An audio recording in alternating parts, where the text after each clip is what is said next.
Ialah Stefani Heidi Dokorehi atau yang lebih dikenal dengan nama Fani. Siang itu, ia resmi dilimpahkan penyidik Polda NTT ke Kejaksaan Negeri Kota Kupang dalam kasus perdagangan orang dan kekerasan seksual terhadap anak. Fani berjalan pelan, matanya berkaca-kaca, tangannya sesekali menyeka air mata yang turun di pipi. Kemeja putih yang ia kenakan terlihat kusut dan rambutnya terikat sederhana, seakan menunjukkan hari itu bukan hari biasa baginya. Setelah sejumlah proses di ruang tahap 2, Fani keluar dengan seragam orange dan tangan terborgol. Langkahnya lebih berat dan wajahnya kian tertunduk saat petugas membawanya menuju rutan Kupang. Fani, seorang mahasiswa yang sejak kecil dikenal sebagai anak yang pendiam, kini telah berubah menjadi sosok yang menakutkan untuk anak-anak. Orangnya ya tenang, diam, tidak terlalu neko-neko, dia tidak terlalu neko-neko. Itu yang kami lihat. Sehingga tadi awal saya katakan dia itu sebagai seorang perempuan yang kalau berhadapan dengan orang yang memiliki pangkat dan jabatan, nah, dia tahu itu, sehingga pasti apa yang dimaunya pasti dia akan ikuti. Sehingga dia tidak terlalu neko-neko, dia orangnya tenang sampai sekarang kondisinya masih tetap tenang. Kuasa hukumnya, Melkson Berry, menyampaikan Fani hanyalah seorang mahasiswa yang awalnya tidak mengetahui nama keaslian Fajar, namun dikenal dengan sebutan Fandi. Ia pun menegaskan bahwa selama bergulirnya kasus ini, tidak ada paksaan dan tekanan dari pihak manapun. Terkait dengan tiga pasal yang dituliskan, apakah itu benar atau tidak. Jadi klien kami mengatakan itu benar.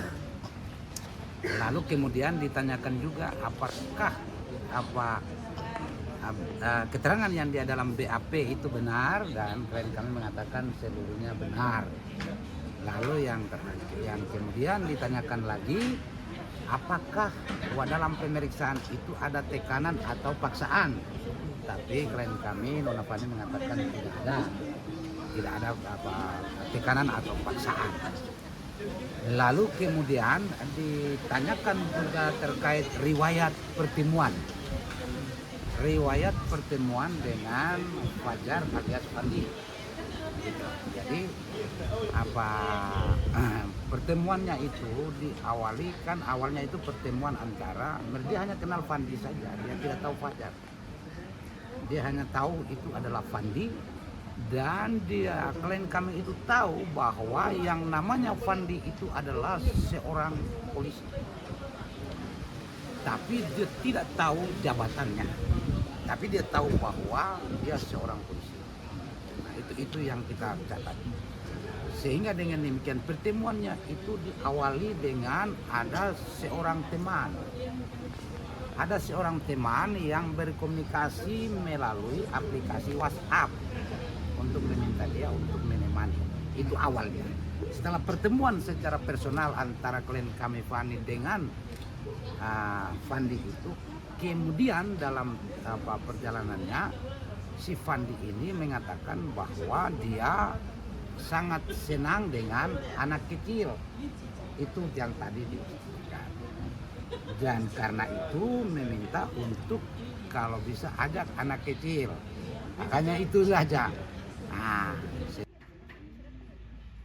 Hari itu bukan hanya sekadar proses hukum, tapi juga awal dari perjalanan panjang bagi seorang perempuan muda yang harus berhadapan dengan pasal-pasal berat dan hukuman yang tidak ringan.